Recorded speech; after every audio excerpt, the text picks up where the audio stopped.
그 아이들을 비롯해서 특히나 갓 태어난 아이들이 더 이상 피해가 확산되거나 또 고통이 심해지지 않도록 우리가 관리를 잘 해야 되겠습니다. 국가가 존재하는 이유가 뭔가 우리가 늘 그런 이야기를 합니다만 가장 큰 이유는 국민의 생명과 안전을 잘 지켜내는 일입니다. 메르스 사태나 세월호 참사, 가습기 살균제 이런 걸 거치면서 국가가 그걸 제대로 못해서 저도 가습기 살균제 국정조사 특위위원장으로 활동을 했습니다만 초기에 이것을 바로잡지 않으면 이 피해가 굉장히 확산되고 오래갈 가능성이 있기 때문에 피해자 가족들의 요구사항도 되게 정리돼서 전달이 됐을 테고요. 또 대책을 잘 세워야 될 테고 저희도 이렇게 살펴보다 보니까 부족한 점들이 상당히 있더라고요. 이 의료인 신규 채용 시에 건강검진을 의무화해놓은 이런 조항도 없어서 참 이게 어떻게 이렇게 허술한가 하는 생각을 했습니다. 국회에서도 이번 과정을 거치면서 피해자 가족들과 함께 다시는 이런 일이 발생하지 않도록 여러 가지 제반, 법률적, 제도적 지원도 잘 해나가야 되겠다 이렇게 생각하면서 오늘 자리를 마련했습니다. 안녕하십니까. 저희는 노원구 모내 여성병원 결핵 피해자 모임입니다. 저는 모내 여성병원에서 지난 2월 27일 출산하고 전복 결핵 양성 판정을 받은 딸아이의 아빠 정기태라고 합니다. 798명이 누리던 평온했던 가정을 무너뜨린 게 큰 게 아니었습니다. 12일 전 우리가 보건소로부터 받은 문자 한 통, 그것이 우리의 생활을 바꿔놓았습니다. 우리 아기들이 세상에 나온 후 처음 마주한 것은 어쩌면 부모의 따뜻한 손길이 아닌 결핵균이었을지도 모르겠습니다. 잠든 아기를 보며 눈물로 밤을 지새우던 어머니는 내가 아이에게 할 수 있는 게 아무것도 없다며 피켓을 만들어 길로 나섰습니다.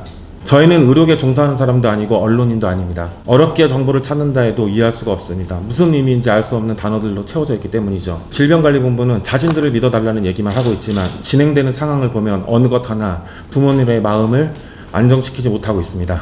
전문가라며 믿어달라던 의료진들은 검사 결과까지 번복하고 있으며 또한 질병관리본부의 대책회의는 부모들의 궁금증을 풀어주는 대신 매번 소요되는 40만 원에 대한 의구심만 키우게 되었습니다.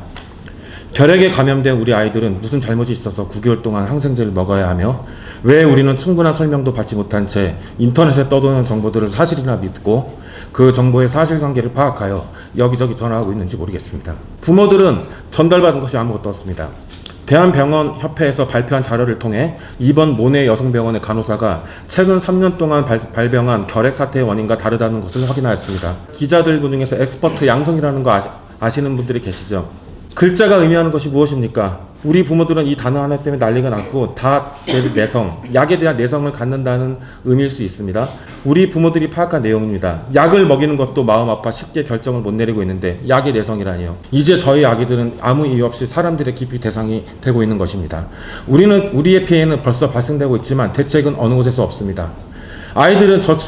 이 아이들은 저출산 국가에서 태어난 아이들입니다. 하지만 나라에서 이런 기본적인 관리도 못하면서 아이를 낳으라고 권하는 건 너무나도 무책임하다고 할 것입니다. 이런 아이들을 보는 부모의 마음을 헤아려 주신다면 이 결핵 사태가 어떻게 진행되는지 끝까지 관심을 가지고 살펴주시길 바라며 우리와 같은 피해자가 더 발생하지 않게 신생아실 근무자만이라도 입사 시 건강검진을 받을 수 있게 법을 개정해 주시길 간곡히 부탁드립니다. 마지막으로 이 자리에서만큼은 그동안 전화로 저희를 대하셨던 것처럼 단순히 믿어달라, 최선을 다하고 있다, 알아보겠다 등의 형식적인 답변이 아닌 저희들이 납득할 수 있는 답변을 해 주시길 기대하고 있습니다. 이상입니다.